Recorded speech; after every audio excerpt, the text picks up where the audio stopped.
Hello, everyone. Welcome to another episode of Startup Jungle. I'm Los Silva, and today with me I have an awesome guest, someone who I'm really looking forward to have a conversation with, Mr. Rob Walling of Startups from the Rest of Us, and also of Get Drip and a lot of other things. So before I, you know, butcher it, Rob, why don't you tell us a little bit about yourself and a little bit of a better bio than what I did? Sure. Well, first of all, thanks a lot for having me on the show, Los. It's really a pleasure to be here. Wonderful. Yeah, so my background is in software development, but these days I run a small software company where I'm the fifth employee. I guess I was the first, but we have five employees, and I have a software side where I have GetDrip.com, which is like email marketing software. It's actually more marketing automation software these days. It's just Okay. moving into Infusionsoft area, and then HitTail, which is a long tail SEO keyword tool Hmm. and a few other small products. And then I have an educational side, which is where you mentioned startups for the rest of us, my podcast. I have a book called Start Small, Stay Small, and I run a conference called MicroConf. And so those are kind of the two sides that bring. One brings me. I make the bulk of my income from software, and then I have the bulk of my fun teaching and hanging out with other entrepreneurs. Yeah, yeah, there's definitely a nice mix on there. I do a lot of the same similar stuff. We Sure. have a few smaller web apps and we also do the teaching and things like that and try to give as much value as we can with the Exactly. podcast and just all our content. So we decided today that we were gonna kind of just free flow it and talk a little bit about some bottlenecks that are going on in the business as bootstrappers and stuff like that. So I know you mentioned that you guys are kind of expanding and growing and getting into hiring, right? That's right.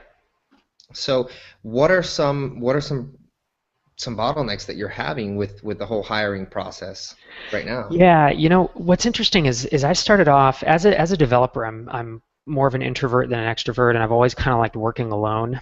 And so I set out to basically build a software company that I could just exist on and that would provide income for me, and I would never have to hire anyone because I didn't want to deal with the headache of employees. And I put headache in quotes because it was a perceived headache, right? I worked at a credit card company and a bunch of other places where it's like you don't like your coworkers because you didn't get to Yeah. pick them. You didn't get to hand choose them, right? There's no connection there. You're just working at the same place. That's right. That's Yeah. right. So I did that for many years, and eventually it got to the point where um, the was doing really well. I had nine contractors working for me around the world. A couple of them were full time, but most of them were part time, just handling a bunch of stuff.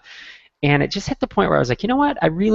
Since I don't have a co-founder, it would be awesome to have kind of that employee number one who I could really, uh, I don't know, really kind of confide in and have some good conversations with. Not quite founder level conversations, but similar type stuff. In Mhm. addition, finding someone who's going to stick around for the long haul because contractors do turn over every couple of years. So that was a big decision point for me. I mean, I've been this single founder guy for years. That the kind of the solopreneur software advocate, I guess. And so I decided last year to start hiring. So there's now five of us, and I'm moving from a worldwide basis of contractors to like a more local group of folks. And so most of us are within 30 miles of each other. And yeah, boy, there's some complexities. There's some pluses and minuses to it. I think there's more pluses though the further I get into it. Like if you hire really carefully and you hire for I'm hiring less for technical and more for like personality fit and culture Mhm. fit. And even at only five employees, there's like what's funny is the culture is really what I decided to be, right? Because it's me Yeah. and three other dudes, right? So it's like it's not any like culture document we have, but it's like I think that's the biggest thing that I'm adjusting to is you get to handpick your people, so handpick them really, really carefully.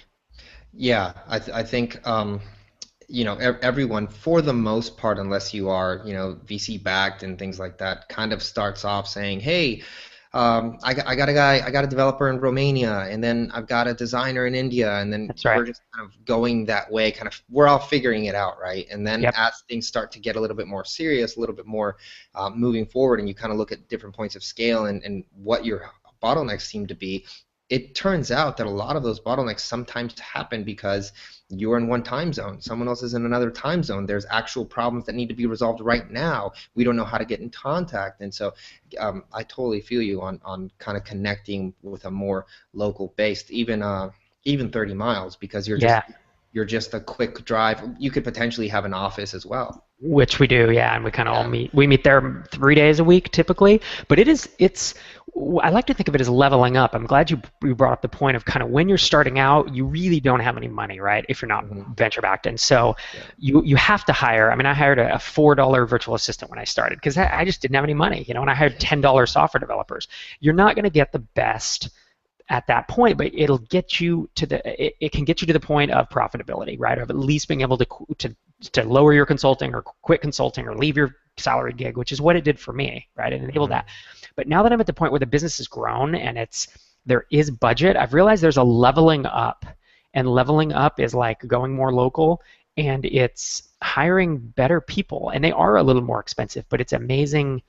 I don't think I could grow to a seven-figure business if I had contractors. I shouldn't say I couldn't. It would be really hard, and it would be just with the turnover and the inability to meet in the same room. There's a lot of limiting factors there.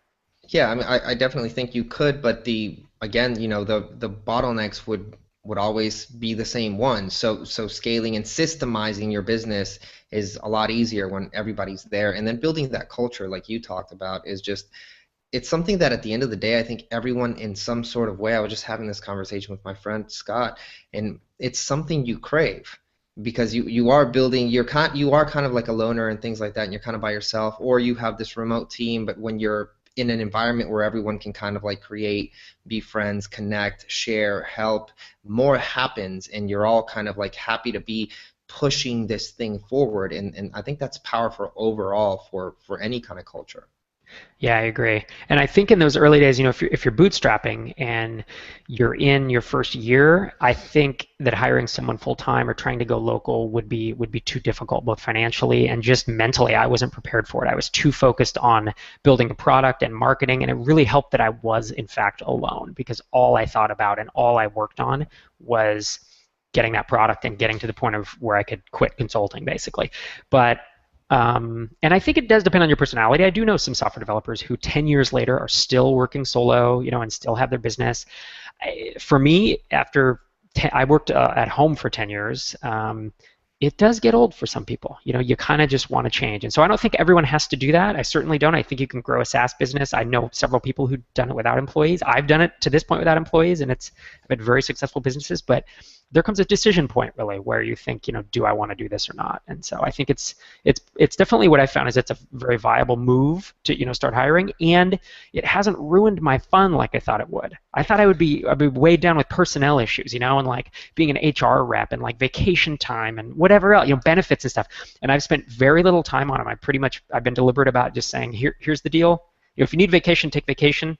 I'm not going to count the days. If you're sick, don't come to work, or work at home. I mean, that's a team we The built. There's only, culture. yeah, right. It's the four Yeah. of us, and so I don't know. It's been. I know this won't scale. My attitude and the way I'm running this won't scale to 20 employees. I know that. I know you have to have more processes, but I haven't made that. I don't think I'm ever going to scale to 20 employees. At least at this point, I don't. I don't want to do that. So Yeah, no, I get you, and it's cool to have that whole, hey, you're not producing today, just leave. yep. Let's be realistic about things, and a lot of times, that's what people crave. They crave that kind of like new environment and getting inside of that. So you just said you made four new hires because you're employee number five. So who do you have on your team right now? Yeah. So what's a trip is that of the four, two of them I've worked with for years, but they were contractors. Hmm. And so one guy is still a contractor because he's overseas. He's been my support guy for like 4 years. He's a virtual assistant, but now he's much more than that. He's like a part of the team. So he's not technically W-2, but he's essentially full time, right? So I just moved him up to full time, and that's a no-brainer. I mean, he does front end email support for most of my products and does a great job of it, helps people get onboarded. He'll dig into the product and really understand it and help them install JavaScript snippets. I mean, really goes above and beyond. Um, then I have about 2.5 developers after that. So my fourth guy really isn't full time yet, but I hope to move him up there in a couple months. And they're all software guys. And then I am basically the marketer. I mean, I'm the vision guy trying to push it forward, but I'm also the one who's working on all the copy and getting the word out and running advertising and working with. I do still work with contractors who help with ads, and I do still have a couple designer contractors and that kind of stuff. But really, I brought my development in house because as a software company with now 2 SaaS apps. Um, there's just a lot of code to write, and I like having that knowledge, trying to keep that knowledge in house, and frankly, having it local is an even more benefit. Yeah. So what are you guys doing right now on both the SaaS apps as far as marketing and growth? What are you focusing on? Yeah, that's a good question. So a SaaS app of these size of the size of Hittail and Drip, which is I'll say they're both 6-figure apps, so they're not doing neither of them is doing 7 figures. They of this size, paid acquisition is really the thing that I recommend people hit early on. I mean, SEO is big, that's a no-brainer, and then paid acquisition is the next thing I recommend people try. That's what I'm doing a lot of. Retargeting is like the no-brainer thing. If you're not doing retargeting, that is the most benefit you'll get out of your advertising dollar. Especially if you're doing paid, you gotta. Yep, it is. Absolutely. And personally, I recommend Perfect Audience if someone's looking. I've tried 3 different services, and they not only work the best for me, but they're on it. Like, they're moving fast. They're a startup, and they hustle. So they reply at midnight when I email them, and it's cool to see them doing. They're basically one of us. They're just bigger, right? They went through Y Combinator, and so you kind of feel like you get to know the guys. That's a no-brainer, and I spend a lot of time working and honing and creating a lot of ads and testing them through Perfect Audience. And then, of course, it depends on your lifetime value, but LinkedIn ads are decent if you're a B2B audience and your lifetime value supports it, because they're about $2 a click, which means you're going to want a lifetime value of you need probably at least $200 to $300 lifetime value in order to think about LinkedIn ads. And then Facebook ads are a nice one. You can get stuff for in the 50 to 70 cents a click pretty easily and sustainably, and so you can have a lifetime value in the 100, 150, probably 150 and up is where you can do that. AdWords is tough. The price keeps going up. Google's really smart, and they make a lot of money, and therefore it's harder for us to. All the funded companies use it, and it's the easy way to go, but I haven't been able to get it to work in a couple of years, to be honest. Yeah, right now Facebook. I know a lot of people are actually trying Twitter. I work with a company called DriftRock, who just created a Twitter tool for targeting and using Twitter cards. So that's Really? Oh, really that's cool. interesting. Yeah, I've just gotten into that in the last month.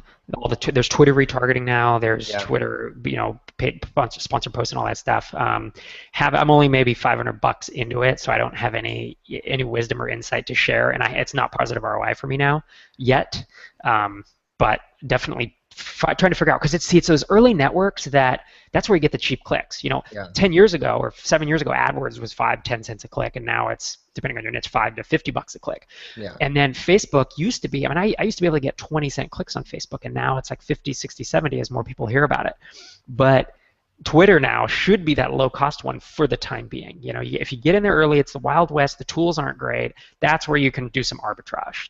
The thing about Twitter, though, that I think, because you have to like vary it on attention span. So like with Facebook, I'm more likely on my computer, and I'm more likely going to click on something, and sure, you can either keep me on Facebook, you can take me away, but like my attention span's a little bit longer. And if you're on Twitter, most of the time you're going to be on phone, and your attention span is just move it forward. So I think, though, because of the way that people think mentally on Twitter, that you need to focus on kind of like creating a native ad strategy first, take them to content, and have that content go through into some sort of onboarding sequence for you. I could see that, right? Rather than asking for the sale up front, like you can feasibly do with a Facebook ad.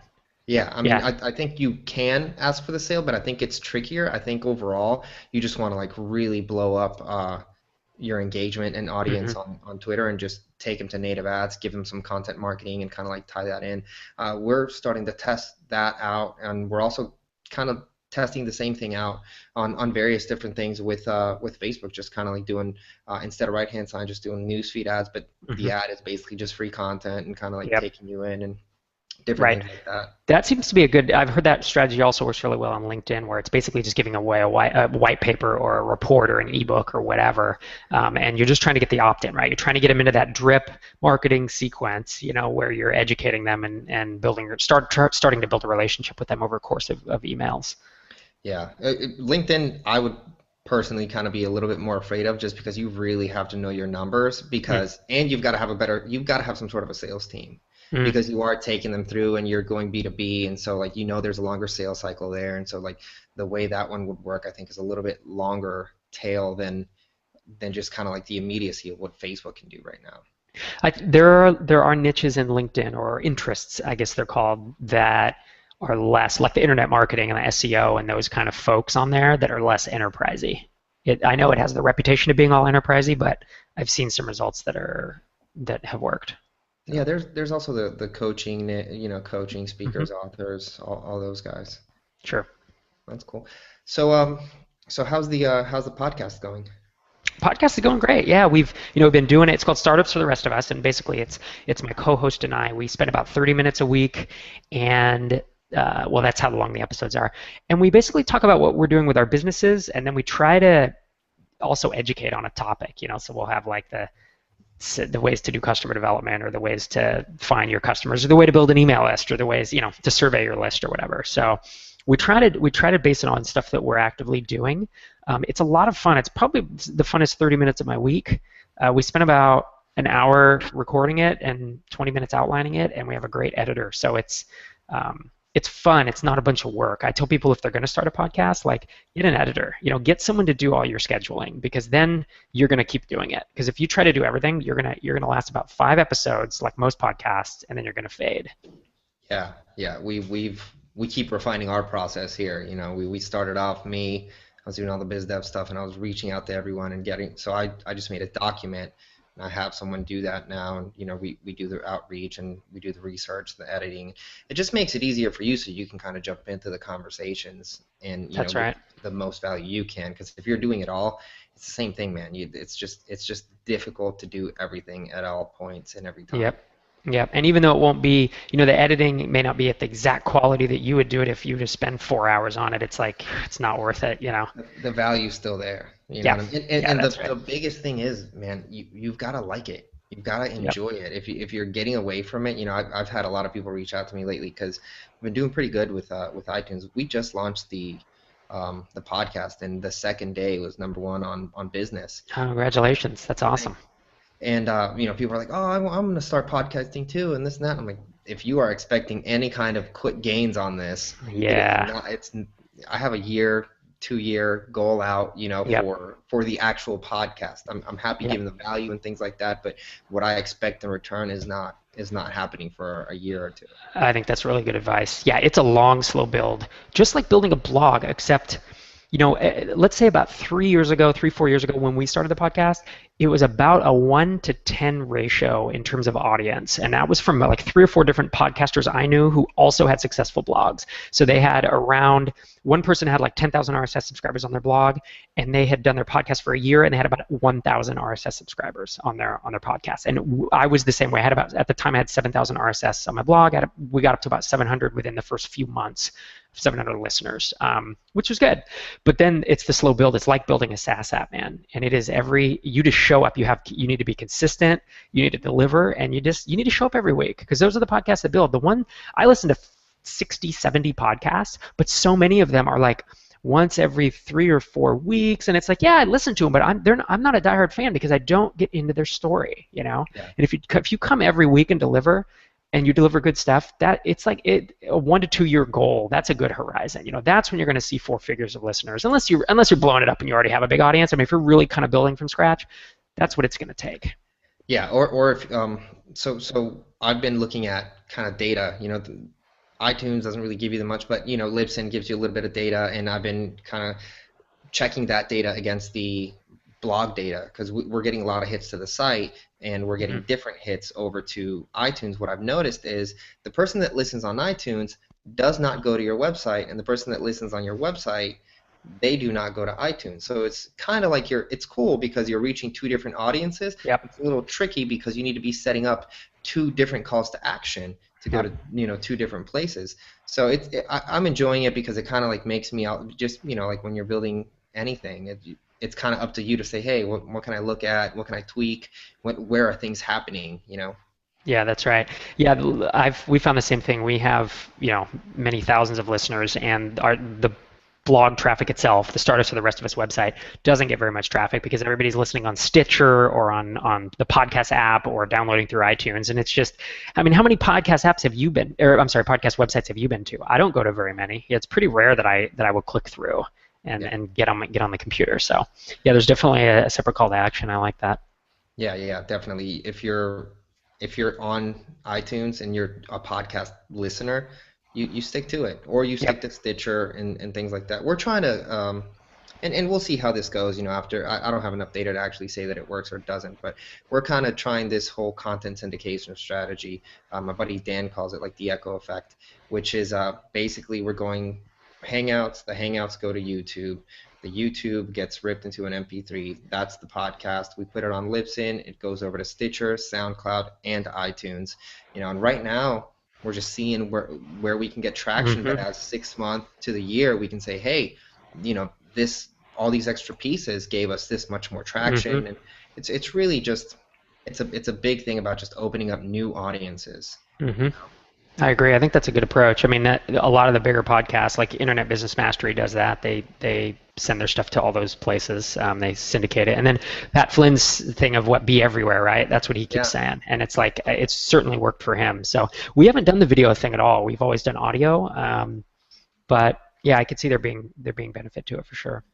Yeah, I mean, we're switching out now to where we're doing the podcast on iTunes 5 days a week, and it's Oh going to wow. be a certain amount of interviews, and then Okay. a little bit kind of more like how you guys do it, where it's just a few actionable strategies Sure. in episodes, and then so that makes you kind of like, hey, if I'm going to listen, I'm going to be on iTunes for that, and then we're going to keep the blog special interviews, like a one or two, and if you want more, you can go to iTunes. So there, Hmm. that way we can kind of take that call to action, but That's still nice. leave all our content marketing stuff for the people that are readers. Right. Yeah, that's a nice way to go. If I don't know if you've thought about it, but also sharing part of your story could be helpful. I don't know how much you do on the podcast, but that really was a changing point for ours. We probably went the first 30, 40, there was somewhere in there, 30, 40 episodes where we kind of danced around our own stuff because it feels uncomfortable, right? To start talking about what you're doing. You're like, oh, Yeah, people are going to criticize me. Maybe this tactic isn't the right thing. But we just kind of started opening up slowly, and that's when things started shifting. And there was an episode in the 50s where we both told our real story, like how we quit our jobs. And that was a big kind of engagement point where I felt like people started commenting more, the audience started growing, and from then on, we felt justified or like it was the right decision to really, give an update at the beginning of almost every episode with some real stuff we're dealing with. Sometimes it's good and sometimes it's not, and during the winter it's often like hard stuff you're talking about. But yeah, yeah. anyways. It's definitely like it's funny you say that because it's definitely something that I've been kind of going through and saying, what should we do? Kind of how can we capture more loyal people and kind of build this audience? And a big part of it is we're going to start kind of sharing what's going on as we grow things, right? So Hmm. one of the ways that we're growing things is by blog traffic, by iTunes, and so I want to talk. One of the next posts we have is how we went from zero to launch, and we got about 30,000 hits on our blog the first Nice. month, or how we went to iTunes and then just completely slipped, and what we feel like we did wrong, and and, That's and, yeah. and things like that. You know what I mean? Because I think that connects. Not everyone's a badass every single second of the day. See, that's important, right? We don't want a guru. If I listen to someone who's infallible, eventually I'm like, what are they not saying? Because we all make mistakes. Yeah, Yeah, exactly. And that's it's cool. cool to learn. Yeah, yeah, definitely. So what other podcasts do you listen to?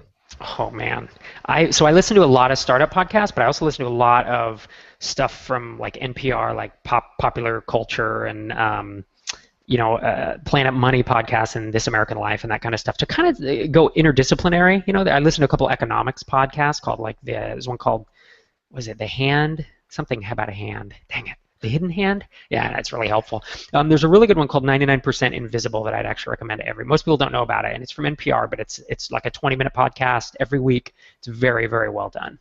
So I've seen that one. highly Yeah. recommend it. Yeah. But if you're looking for in our niche, I like there's some good podcasts coming out of the bootstrapping movement. Like there's Bootstrapped with Kids, and it's a guy named Breck and Scott, and they kind of share their journeys. I mean, they share tips and stuff, but they also are sharing their story as they go along, and it's a good listen. It's entertaining.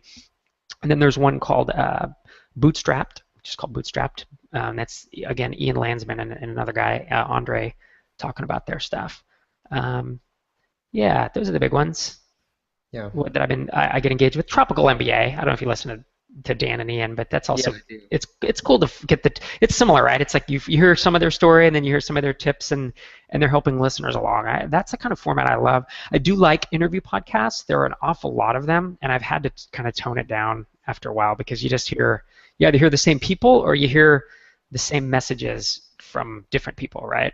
That's exactly why I wanted to kind of switch it out. We Yep. started off, and to be honest, when we first started the podcast, I could see it in the language and kind of like how I talk. I was super nervous and kind of like Yeah. didn't know because I was trying to figure the audio out, and then there's the video, and then Yep. there's me, and it just it wasn't the best thing. And then I'm looking at notes, and then I was like, you know what, this is just not going to work long term. Yeah. And so I decided, hey, let's just have conversations and kind of say questions that I would normally have and things like that and see where that goes. And Right. it's just so much more natural. And you can't hear that in another podcast, That's right. Right, because it so tends to be scripted and prepared in advance, and yeah, yeah. it's being done a lot.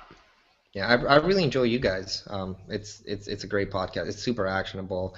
I It's appreciate good it. stuff. Every time I fly, I at least have to have four. I go Ah, to cool, Yeah, yeah. So cool. good That's stuff, awesome. man. So let's talk a little bit about Get Drip and Okay. just because a lot of the people that we have as listeners and stuff like that are bootstrappers. There's also people that are trying to grow e-commerce businesses and really just online bootstrappers really hmm overall. So hmm how could they implement that SaaS into their business and kind of like get more out of it? Yeah, I mean, so the whole premise of Drip is that it's the easiest way to start growing your list, right? So for especially for people who don't already have an email list and who know that they should have one but have never spent the time, Drip is kind of that entry level. Get in there, get an opt-in form on every page of your website with just a snippet of JavaScript, and then start building that list like on day one. And it's crazy if you've never had email subscribers. The first 5 subscribers, it's really invigorating to be like, wow, these people actually want to hear from me. It's a game changer. It's kind of like getting your first sale, right? Which Hmm. typically is also game changing for you. Hmm. So that's the original idea behind Drip, and it's set up to make it super simple. Now, what we found is that there's a lot of other tools that also make it super simple. So it's been hard to differentiate us. To people say, well, couldn't I cobble this together with Mailchimp plus this form plus this other thing? And the thing is, yeah, you can if you know what you're doing. So we've now moved into, as of today or last night, we now have marketing automation rules where you can say if someone viewed this page of your website, tag them. Like, hey, they viewed this blog post about SEO, boom, they have an SEO interest. And then later on, you can say everybody who has a tag of SEO, funnel them into this SEO course that I've just written. Or everyone who is a trial user, send them this thing. Or everyone who created a project in my app, do this thing. So that's getting a little more. I'll say it's I won't say it's complex because it's not actually complicated, but it is a little more advanced, right? You have to think through, you have to have a little more content. So I wouldn't encourage people to try to do that on day one. But for anyone who is hitting that level, and I'm finding a lot of people are, A we totally literally, different audience now. it is. It is, and thus it's the market. It's kind of a marketing pivot, right? The app is Yeah. still similar. We've added all the rules, but we are moving into more advanced people. And the problem is we're getting a lot of advanced people signing up and looking around saying, wow, Drip is really cool. I wish it could do more, right? They like the UI, it's usable, but it's like, well, I already have MailChimp and I can kind of do some of this, or I'm going to move. The thing is there's MailChimp down here at the low end and there's Infusionsoft kind of here at the high end, right? And there's a big gap between those two. And what we found is that no one has filled that yet. And we're hoping to be that. We're hoping to be cheaper than Infusionsoft, more expensive than MailChimp, and almost as powerful as Infusionsoft in terms of the email automation. That's awesome, man. Yeah, I So mean, I use Infusion. I like it, but there definitely are some flaws, and for sure, it is not for everybody. It's definitely something that you've kind of have to, you've got a more legitimate moving forward business, and you know what I'm saying. So, Yeah, um, yeah, but yeah, I think that's a great move for you guys. That's kind of like you said. That's kind of a pivot, but at the same time, the audience that you're speaking to has the money, they yeah, understand the value, and they're looking for something like this. So it just really opens it up from just the guy who's kind of like, hey, I kind of want to do a little, I want to test this out and see how it works yeah. out, to, hey, we're looking for XYZ solutions. Right. And yeah, so that's awesome, man. That's really cool. Yeah, yeah. So we're still able, at this point, we are able to serve both markets. I don't know how long. Well, we should be able to do it for the foreseeable future because we still have some, we have a whole concierge service where like people will come on and say, look, I've never had an email mini course before. I've never built a list. And if they have 5 blog posts or if they have an ebook, we will turn that into an email mini course for them at no charge, right? So that's kind of the let's help you get started thing. And so if they sign up for a trial, then we give them an extra week on the trial while we build it, and then boom, they can really get started with minimal time investment. I mean, it's like 10 minutes. They have to install some JavaScript and then wait a few days while we build their course, as long as they have some content we can work from. So I think I want to keep doing that because it's no one else is doing it, and it's a pretty valuable thing for people getting started with email. Yeah, that's incredible. I was actually just talking to Travis Ketchum earlier on another interview on the power of content in emails and stuff like that. And we Hmm. were talking about how, and this would be a good potential idea for you guys just to kind of write a few things on, is the power of creating kind of like a small ebook, but charging for it. Because what that Mm-hmm. actively does is, it changes the buyer persona from just a Mm. lurker to an actual buyer. And then Yep. once you have them in your email and onboarding sequence, the conversation is significantly different, Right. right? Yep. And I'd be interested to see, I like that idea of even creating like a $9 ebook, right? A pretty inexpensive one Yeah. that you could throw at the front end of the subscription process of the course or at the back end, right? You could have the course lead up to that and be like, all right, I gave you some stuff. Now how about even this small purchase? And now they move on automatically to another list. They're now a customer, right? They've actually bought. But I agree, it gives you, if they've paid for it, they're so much more likely to consume it, number one, and number two, if you've given them a lot of value, then that's another step up in that relationship. Yeah, it's just a different way. Right now, I think we live in an age where free has no value. Yeah, But paid and then over delivering in value, yeah, massive difference, that's massive right. difference. Yeah, what if you sell them a $50 ebook for $10? An ebook that's worth $50, right? Like a really in depth, something that you spend a lot of time on, or you pay someone to spend a lot of time on, and then you just, like you said, way over deliver.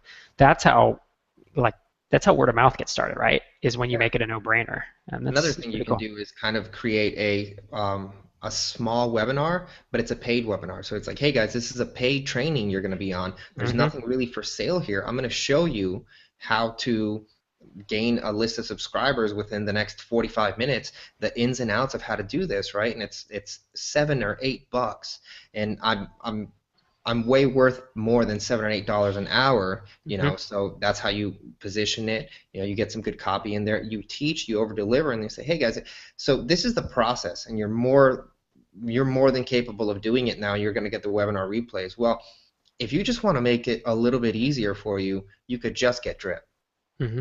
and Hmm. then immediately you're going to start, getting a good 15-20% of those people saying, yeah, I don't want to spend three, Sure. 4 hours trying to learn this. I'm in, you know what I Right. mean? So I yeah, like that.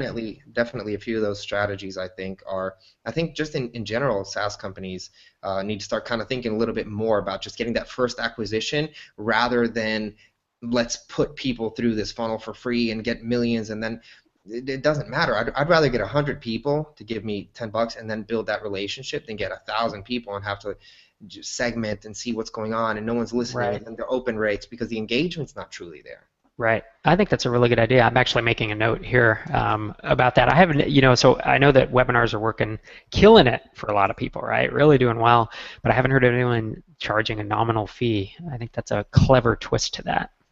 Let me know how it goes for Yeah, you. totally, totally.